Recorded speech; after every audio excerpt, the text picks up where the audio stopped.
Hey there, my fellow traveler. It's Dr. G here, and welcome to the third podcast of More Than Meets the IQ. And I'm here as always with Team Awesome. Hey guys, hello, how are you? Hi, We Dr. have G. Good. Kirby, Brianna, Maxfield, and off to the side over here off camera. I can't persuade her to come on camera. Is Mrs. G, 33 years of marriage and counting, and she's going to keep us on track and on time. So really looking forward to today. All right. On this podcast, I just really wanted to make the point too, because I think I have failed to make the point on the first two podcasts. And, we're learning as we're going, right? We're each getting a little bit better at this. And I was thinking the other day, I really want to remind my fellow traveler that on this podcast, we try to speak truth with love, not just truth and not just love, but truth with love. And that's just really want all of us to keep that uppermost in mind.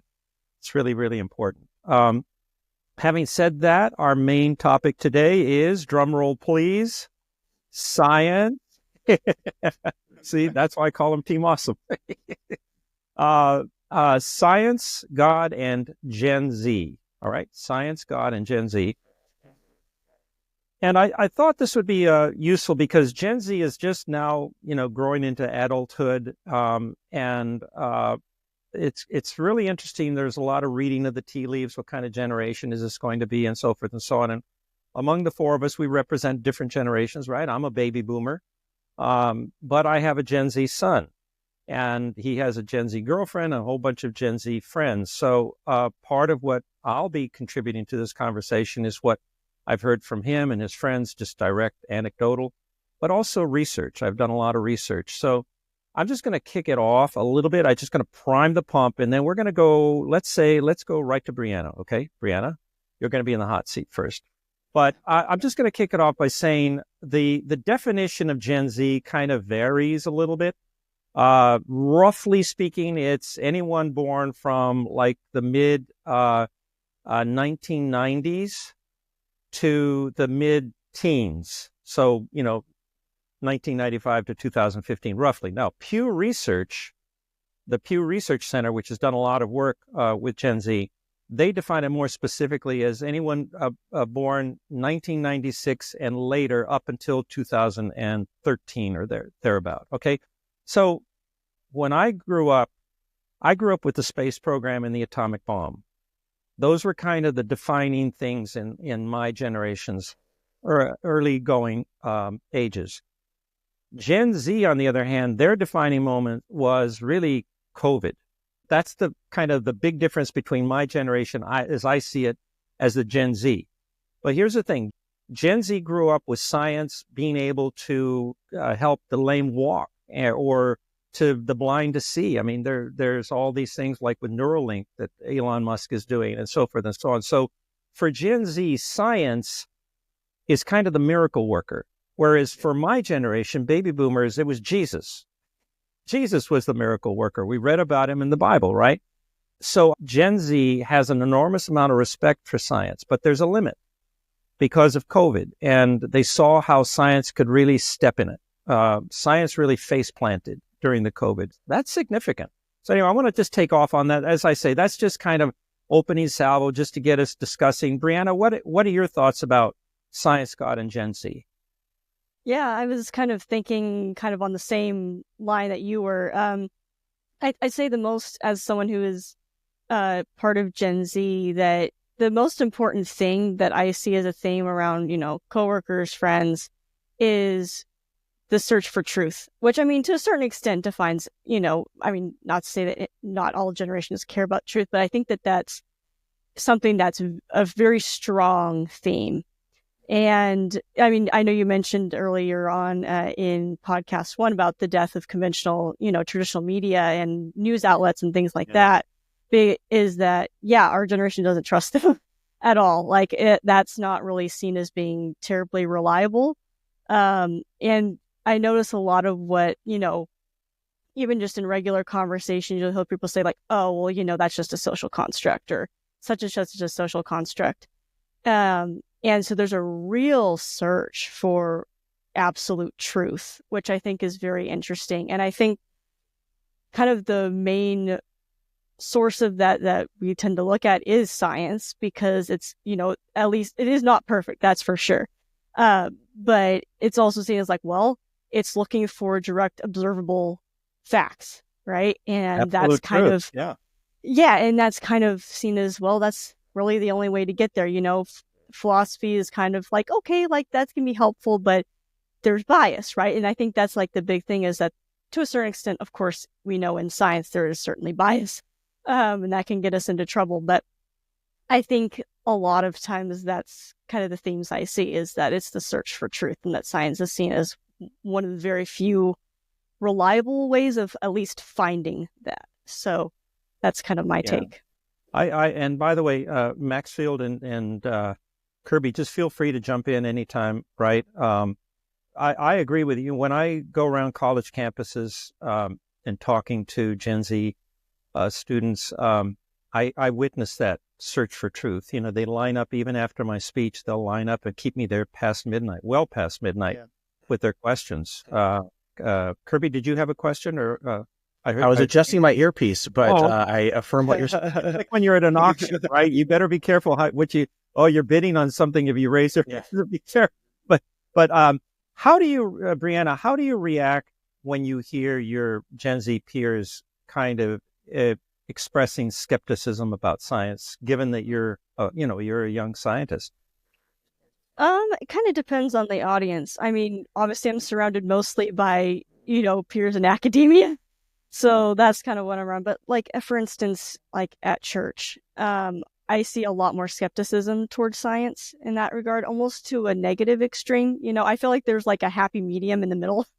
So it really varies. I've seen a lot, of either extreme, and also kind of people that are like, well, I think it's really useful, for like medicine and things like that. But also like, for instance, friends in the church are like, well, obviously we know what real absolute truth comes from, and that's from God. So there's definitely that's part of what I've always seen as a compatibility between science and the Bible, right? Because both profess the existence of absolute truth, right? Yeah, absolutely. Don't speak all at once. Was that a mic drop moment? I really like Hugh Ross, a Christian astrophysicist, has said that, and I agree, and other people have said this, that God has written 2 books of Revelation. One is the Bible, inspired by the Holy Spirit, and the other one is the Testament of nature, the natural world. And there's scripture passages throughout the Bible that tell people to look at the natural world and to glean truth from that. Romans 1:20 stands out, but there's all over the Bible, there's these sorts of passages that tell us to look at the natural world. Looking at the natural world isn't the same as science, but it's the first step in doing science. It's just observing your surroundings. And so I see a lot of Christians on board with that concept, but then the devil's in the details, and people can take that in different directions regarding different topics that they find controversial, whether that's the age of the earth or vaccine efficacy, or is gender and sexuality real, or social constructs. So you can take that starting point of 2 books of Revelation, and then you can have widely divergent interpretations. Yeah, Hugh Ross is a good guy. I know him and his wife, Kathy, very well, and he's done a lot of great work. And you mentioned Romans 1:20. I wrote a book called 5 Equations That Changed the World many years ago. I think it was like the second book I wrote, and it was profiles of 5 scientists, and one of them was Michael Faraday. And that was Michael Faraday's favorite verse, Romans 1:20. And, he went on, he came from a very poor family and was snubbed by the Royal Society in London for many years, and ended up, reaching leadership roles there. But he would always refer that for him was the inspiration for him to become a scientist. So I agree with you, Kirby, that it's not observing science, just going out on an evening and saying, "Wow, look at the stars." That's not science, but it's the beginning. It's right. I think the motivation for science, right? Yes. I mean, especially for somebody like you, right, who's into space sciences. Right. So Kirby, as long as we're on you, I mean, what's your perspective on science, God, and Gen Z? I did some research into what makes Gen Z different from some of the other generations. I guess I'm a millennial. And there's been this march away from organized religion, starting with the baby boomers, moving down to Gen Z. But at the same time that organized religion emphasis is being decreased, we're seeing an increase, it seems, in openness to personal, spiritual, or even supernatural experiences. Not an organized religion thing, but having some kind of vaguely defined spiritual experience, which is a two-edged sword. I think there's disadvantages, but there's also advantages to that.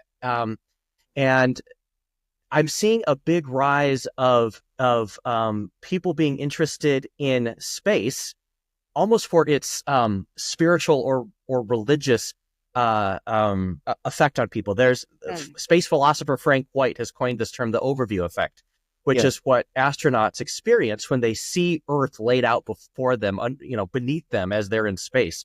And the rise of space tourism is having more people experience this transcendent feeling. And people from all walks of life who have been to space kind of report this sensation. And this has been spiritualized almost to the point of a religion, it seems. And so people are hungry for a transcendence. Space exploration or space experiences with space tourism, like with Jeff Bezos and Richard Branson's company, are fueling this. And it's a two-edged sword. It's an opportunity, I think, for Christian believers to point to that desire for transcendence as that inner longing for God. It's that God-shaped hole, if you will, to harken back to the 90s. Yeah, the overview effect. He wrote a book many, many years ago. I actually owned it. I don't think I have it anymore, but it is interesting, the idea that when you go up there and you have this absolutely unique perspective, you see the Earth as a whole for the first time, not nations, United States, Canada, Mexico, but you see the entire Earth. And that has an effect on your whole worldview. But that kind of, what you just said, Kirby, kind of harkens also to what Brianna was saying, right, about this generation searching for truth, but because they are. They're not into organized religion. They're not into institutionalized religion. Something like a third of them, like 38%, according to the latest polls, don't identify with any organized religion. They're called the nuns. But here's the mistake a lot of people make about that. And this is what you were saying, Kirby. This is just to underscore what you were saying, is that if you look at those nuns, okay, so that roughly two thirds of Gen Z are still religious. They identify mostly as Christian with a few other religions. So let's not lose sight of that. A majority of Gen Z still identifies Christians. That doesn't get said often enough. I'm going to repeat that. A majority of Gen Z, upwards of 60% or more, identify as Christians, white Christians or Christians of color. 38% say, I'm not affiliated with any particular organized religion, right? But when you look at that 38% and you further dig deeper and you say, okay, well, what do you believe? Do you know that 70% of them believe in God or a higher power? So you do the arithmetic.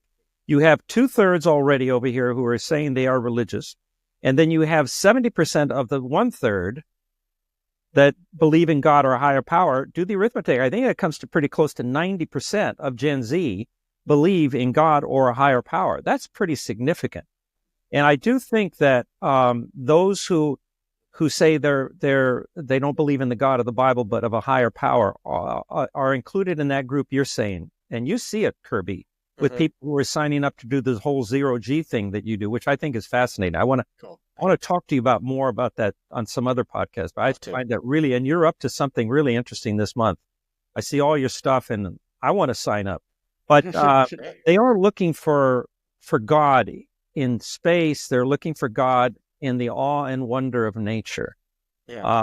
But this is definitely a seeking generation, and I think in many ways they're like my generation in that regard, because with my generation we had the hippies, and they were, and even with the drugs and all that, they were searching for something. They wanted to find meaning somewhere that they weren't seeing just in the so-called establishment, the institutions. Dr. G, I think.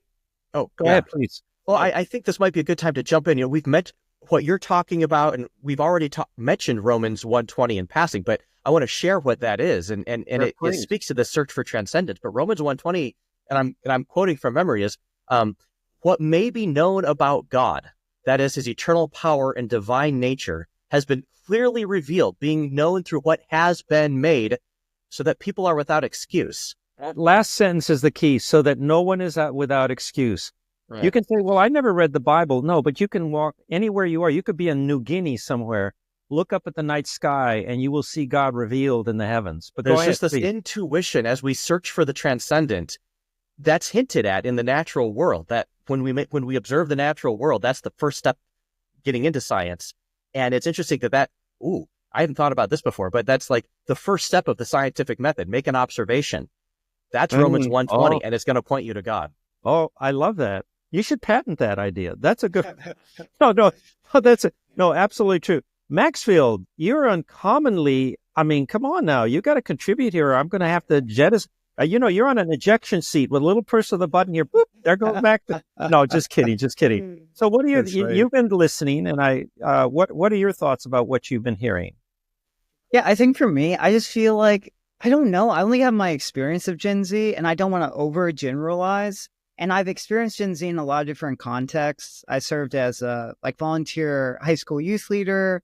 I've done tutoring, and then worked as a high school teacher and an adjunct professor. And so I've gotten to really get close to Gen Z in an academic way, in a pastoral way, and seen a lot of the kind of like behind the scenes wrestling. And I was trying to think before this podcast, like what are they distinctly experiencing that was like different than, my generation or millennials.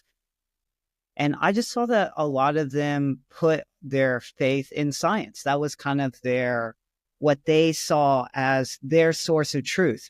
And I was thinking about like the pros and cons I see in Gen Z, and it seems like every pro I see also has its challenge as like a weakness. And specifically, as far as like even ministry, Brianna mentioned this, definitely a hunger for truth matched with like a huge desperation to find purpose and meaning and something to latch onto. Yet they're cynical and distrusting, yet there's such like a hunger for something more and meaning, for help in this loneliness and brokenness and desperation and depression and anxiety, because they're putting their hope in like medicine curing them and therapy curing them and all of these things that society is exalting as the cures, but it's just not working. What's interesting to me, I was doing some research on Gen Z, and what I found was this generation, unlike the millennials and unlike Gen X, now believe that it is entirely reasonable for someone to be both a scientist and a Christian. They consider reason. They don't see the conflict as much as previous generations have. That's progress. It is progress. And in many ways, it's progress. And yet I think it's like a throwback to my generation where, in my generation, baby boomers, I mean, we didn't think twice about a scientist being a Christian. I grew up when I was in elementary school. I think it was in elementary school, or maybe it might have been middle school. I can't even believe that this happened, given what's going on today. But I remember my teacher would roll out the movie projector, and he would show us these movies by the Moody Institute, which is a Christian institute, I think based somewhere in Chicago. Don't quote me on that, but I think the Moody Institute made these science videos. They were not videos, but science films, black and white. That was my first exposure to kind of formal science, and these were sponsored by a Christian organization. Wow. Right? Wow. So I see the Gen Z now saying, yeah, it's okay to be both Christian and scientist. I do think that's progress. What do you think of that, Brianna? Because you had mentioned that when you go to church, you do see this antipathy towards science. I'm concerned about that. I think the church has a real problem with science. I think it needs to open its mind, right? Just talk to us about that. Yeah. I think that's a great point, because I'd say like, in the secular world, like, at work, there's like openness to kind of everything, like almost like to an extreme, that we can see in a lot of different areas. But yeah, there's a very much an openness, like, oh yeah, believe whatever you want. Like, you can, you aren't limited by anything, and like, which can be a really good thing. Once kind of like anything, it can, anything taken to extreme isn't usually a good thing. But they're like, oh, if your relationship with God makes you like work better and like it makes your mental health better, like that's awesome for you, like they might not take it seriously themselves, but it's seen as like, oh yeah, whatever, like it's a very like vulnerable and open kind of generation. And I think that's really interesting. Whereas, yeah, at least in general, like granted, this is just coming from my experience and every church is different. But yeah, there is kind of like a hesitance. Like I've had people at my church, like I've told them like what I'm doing my research on. They're like, well, is that biblical? Like, should you be doing that as a scientist? And it's like, I can't say too much. I just kind of like smile and just like, okay, and it can go either way. Yeah. Yeah. I didn't mean to interrupt you. I'm sorry. But I was just reacting to what you were saying because, we did attend the same church for a while. You and we did, Brianna. And I'm wondering, what kind of reaction do you get from them? Because that's a fairly conservative church, right? Did they go like, oh my goodness, what's happened to sweet little Brianna Jones? She's becoming a scientist. She's crossed over to the dark side. Our little Gen Z Brianna. Do you get that, or do you get affirmation from people from that church or other churches that you go to? It's overall positive. Like they think it's really exciting, like, oh, wow, you're in a PhD program and oh, you're into science, but it's almost like it's overall positive and overall support. But there's also almost a sense of like being like holding it at kind of arms, like, oh, like if you're in science, like you must be really smart. And it's like almost like a holding it like, oh, that's great. Kind of almost another thing where it's like, oh, that's great for you. I would never want to do that. Or, like, oh, sure, I'll listen to a little bit of what you have to say about this, or a little what you do. But like, oh, that's just so beyond me, which makes me really sad because it's not. No. I want to know why pastors in seminary don't have to take science classes. Yeah, I wondered the same thing, Kirby. It's interesting because as I was listening to Brianna now with your question, which I think is the $64 million question, and before I'll just say that when you look at the origins of the scientific method in Europe, so people like Galileo, Bacon, and Newton and all the rest of them, they were devout Christians.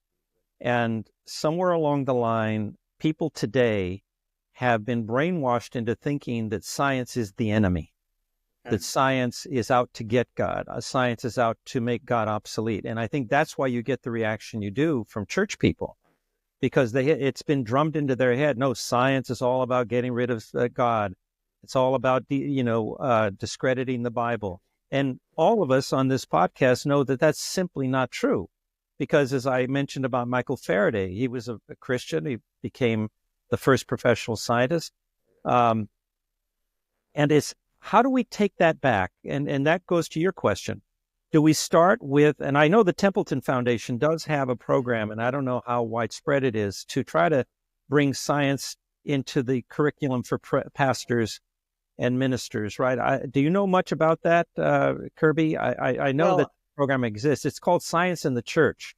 Okay, yeah, Templeton may have that. I know that there have been other initiatives through the through other science organizations that have tried to get clergy of any religion involved. Within Christianity, what tends to happen is that mainline denominations, Lutheran, Episcopalian, United Methodist, they tend to have a bit more science training.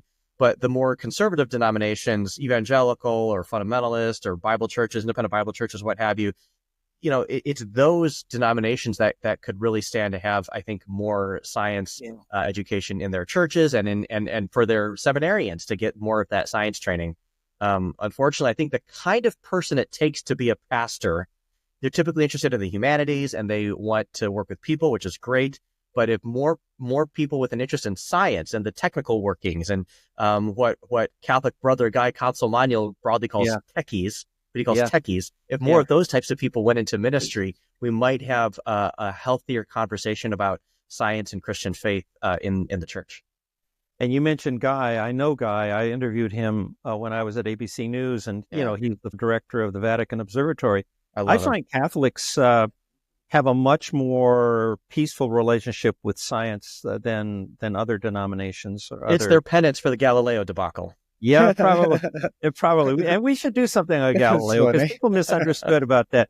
But when you were talking about that, I was thinking about somebody like Maxfield who does minister. He's an excellent tutor. I know that from firsthand experience, and a really conscientious teacher. Did it ever occur to you, Maxfield, that you had an interest in ministry? You still do. You still minister to young people. You're ministering to the public right now with this podcast, right? And yet you're this hardcore, science geek. Did you ever feel like there was a dissonance or there was a disconnect between the two, or did you ever find people discouraging you or questioning you, mixing these two up? Yeah, that's a great question. Hey, when it say discouraging, I'm kind of like crossing out. I'm doing multiple choice. Yeah, I would say I would echo more like Brianna's sentiment. Maybe just not understanding. Kind of a blank stare, like, oh, that's not the norm. I didn't expect that response. Even when I was really into AI and data science in non-church circles, people were really excited. They wanted to have conversations with me. But then like my church friends would kind of just be like, oh yeah, I don't know. I don't understand. I don't even have the beginning framework to ask questions. And it was almost like you said, Brianna, like they almost classified me as like some alien creature from a different planet, Yes. And that's kind of sad because that's a whole sphere of society and people who also are eager to have truth and an area that God wants to bring people and bring light into. Yeah. So, yeah. But I think it's getting better. I'm hopeful. I don't have like the research on this, but it feels like with like podcasts and how easy it is to learn things online without going to university. I think people, and even podcasts like this, I think more laymen, quote unquote, are becoming generally interested and able to scratch that itch more easily to learn about different scientific disciplines. And there are just really great communicators, I feel like, who are distilling it. And my hope is that there's less of a conflict and Christians are becoming more accepting that science is not the enemy and that it can actually be used to support biblical truths and even point people towards God, like Kirby was saying with Romans 1:20. Yeah, and I hope, Brianna, you're kind of more of what we'll see with your generation, Gen Z, that acceptance of being both a scientist and Christian. That would be really wonderful. All right. So just one to wrap it all up here, because Mrs. G is over here telling me we need to keep moving. I tell you, she's a taskmaster. But here, just final thoughts then. Are you encouraged or discouraged by what you're seeing, what you're reading about Gen Z when it comes to science and God having a more comfortable relationship than they've had? So let's end with our Gen Z. We'll start with Kirby, you.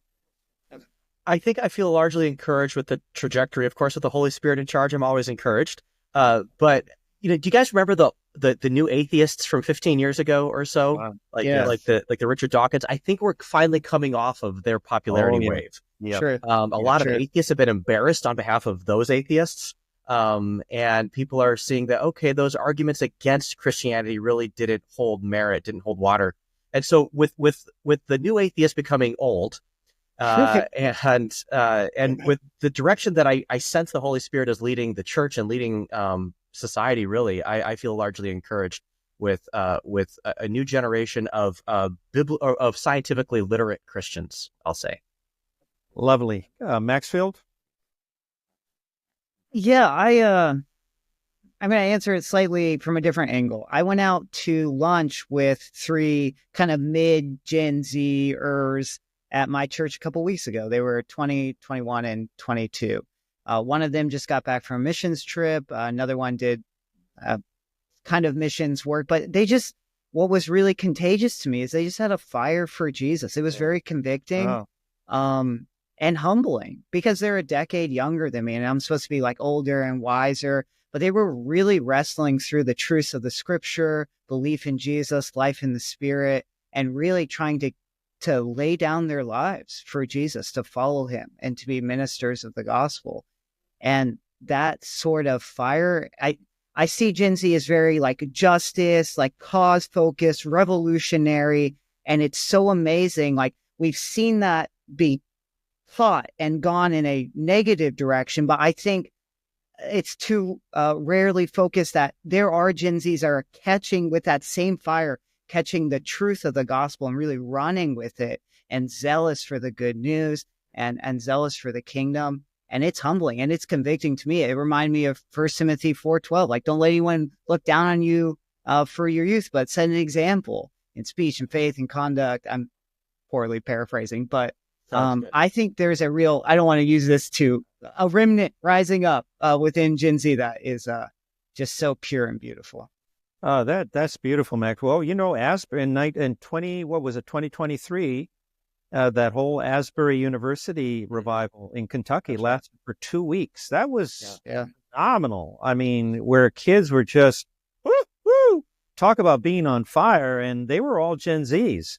Okay, Brianna, what are you encouraged or discouraged by everything you're seeing, hearing, and reading about Gen Z? I think I'm encouraged. I mean, just for my interactions with those I know, like who like aren't Christians, like there's a new openness to like just hearing what people have to say, you know, as opposed to like, you know, the new atheists, like Curry was talking about, that was very much like, oh, just super hostile. Like that hostility, I haven't experienced it with, you know, my generation. Those, like, I'm sure they're out there, but there's very much an openness to just, you know, even though they might say like, oh, that's great that you think that, they're willing to listen, which I think is huge. And so I'm definitely encouraged by that. I've had some great conversations with people, you know, as a result of that. So I think that's pretty cool. Well, as a baby boomer here, I agree. I'm encouraged, and I'll tell you why. For all the reasons you guys have mentioned, this is a seeking generation. Their studies have shown that on any given day, Gen Zers don't talk a lot about God. It's not part of their day-to-day conversation. But as soon as you introduce God into the conversation, they are like all ears. They're questioning. They want to know more. They want to know more about the Bible. And I just think that is just so encouraging. After this drought that we've had, the new atheists are really dead and gone, and they made fools of themselves. I hate to say it, but through their hostility, because they just weren't reasonable people. So I think Gen Zs now, I'm really fascinated by this generation. I really think this can be a history-making generation. Not every generation is, but I think this generation has the potential of being history-making. All right. You know what comes next? The lightning round. All right. Yeah. All right. Lightning round. Let's start with Brianna. Brianna, are you all set? My question to you is this. I guess with RFK Jr. coming into office now, and there's all this talk about being healthy and eating healthy and all that sort of thing. I just did a little research, and I just came across this whole idea of foods that are rich in antioxidants. And, you know, I've heard this. It wasn't the first time I've heard this expression, that antioxidants are good for us. And then I'm thinking, I'm not sure I completely understand why they're good for us. So I thought, let's go to our biology specialist. Brianna, is there a simple way you can explain to us the biology of antioxidant? Don't get crazy and, you know, all technical, but it's just there's a simple way to explain why are antioxidants good for us? Yeah. So, I mean, just the name itself is antioxidant, so it's counteracting something that's bad, essentially. So, oxidants, if you just break it down, right, that these are basically reactive chemicals that we can ingest, we can get exposed to through radiation, and essentially they're just chemicals that can cause damage to our tissues or to DNA, which a lot of times you'll hear about these talked about in the context of cancer, because that if you have something causing DNA damage, that can lead to cancer. So foods like berries, leafy greens, certain grains, they are really rich in these chemicals called antioxidants, which can basically latch hold of those harmful chemicals and neutralize them. and get rid of them. Yeah, that's good, Brianna. Now correct me if I'm wrong, because I remember years ago, I was thinking, I don't know what I was doing, whether I was writing an article or getting ready to do a segment on TV or something, but I remember using the expression rusting to death, that we rust to death. And, because oxidation is a rusting process. Like if iron oxidizes, it's iron oxide is rust, right? And so would it be fair to think of ourselves that way too, that you have these reactive chemicals you're talking about? Do we literally rust to death? I don't know if I would necessarily describe it as like a general process, but if you want to, you could say that. I mean, it certainly causes a lot of damage that can be irreparable, just like something rusting, right? You can't recover that. You can take the rust off, but the material is gone, right? So that's why it's really important, because that damage, you might be able to heal it, you might not. And so I think that's really important, especially like heart disease and inflammation and cancer and things like that. So yeah, it certainly has a strong effect on us. So it's important to be eating those things to protect ourselves. Well, thank you. I actually printed out pictures of the different kinds of foods, like the kind you were just describing, and I have it pinned to the kitchen wall. I'm just reminding myself to eat healthy. Whenever I have a craving for a donut, I just look at the picture of the beautiful antioxidant foods, and I'm thinking, no, give up the donut. Don't want to rust to death. Right? Anyway, all right. Really, thank you, Brianna. That was a lovely explanation. I appreciate it. Kirby. Yes. Asteroid 2024 YR4. Yes. Should we fear that it's going to collide with us and destroy the Earth? No. So asteroid 2024 YR4 is about half a football field across. It's 50 meters, roughly. Subsequent observations from astronomers have refined its trajectory. Every time we look at it over a longer period of time, we get a better and better idea of where it is and how fast it's going. And now we have enough observations that we can extrapolate its trajectory accurately enough, and we know it's not going to hit Earth. But if it did hit Earth, if 2024 YR4 did hit Earth, it would explode in the atmosphere about 30 miles up or so, and the shock wave would do tremendous damage. If it happened over a city like Washington, D.C., where I am right now, it would flatten all the trees and buildings for a radius of about 10 miles or so. But it's not going to hit Earth, so we're okay. But that's it. That's all it would do. I would have thought it would do more damage than that, right? No, it would explode just from hitting the atmosphere, and then the shock wave would do the damage. Gotcha. I get it. It would incinerate in the atmosphere, but it would create the shock wave. Maxfield, lightning round question to you is, hearing a lot about the Doge boys. I don't want to get political, but can you explain to us, in, again, simple language, what kinds of forensic AI and computer science technology are they using to root out waste, fraud, and abuse? Can you just give us a rough idea of how that works? Yeah, totally. At a high level, a lot of different techniques. But I think one major technique, it's something called unsupervised learning, which just means you're not explicitly telling the algorithm what to look for. It's just finding high dimensional patterns within data. A lot of times people use this type of learning algorithm to find anomalies. So they're collecting large data sets from these different federal agencies and then running some of these clustering or unsupervised grouping algorithms to see if there's anything outside of the norm. And then they're having a human go in and examine those anomalous points. Oh, okay. But how long does that take? I mean, how long does this unsupervised algorithm, is that something that, overnight with a supercomputer or what? Yes, you can do it in like a sitting initially, but if you want to do it really well, you have to refine it over time. Yeah. Okay. All right. Yeah. Well, thank you guys. That's one of the joys of this podcast, that each of you brings such gifts and talents and expertise. So thank you for doing that. My favorite part, actually, one of my favorite, well, the whole thing is my favorite, but here we go. Final segment. It's up close and personal. Group hug. And now you got me. Did you guys rehearse that? No, you didn't. No.